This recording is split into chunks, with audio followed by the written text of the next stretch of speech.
This is for the AQUA Mix Cement Grout Haze Remover. I'm gonna show you how it works with my tile work.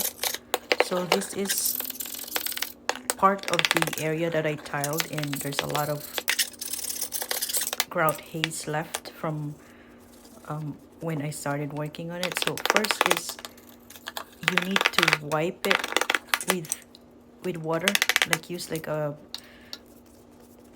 cotton clothing, so it's easy. Wipe it, and then you pour the cement grout haze remover in the middle, and then just use another clothing to wipe it off. And this is how it works.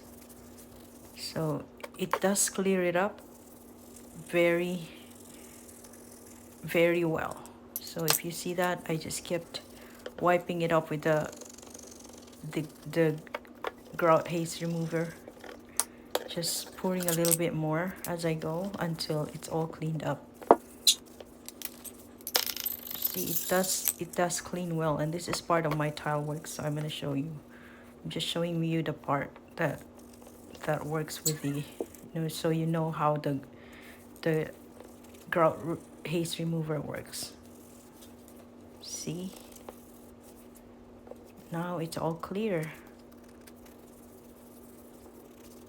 So just keep sponging it, just keep wiping it off. So this is the area that still has the haze, so I'm gonna work on that. But see, this part here is all done, and I can say that that grout haze remover really works. Thank you.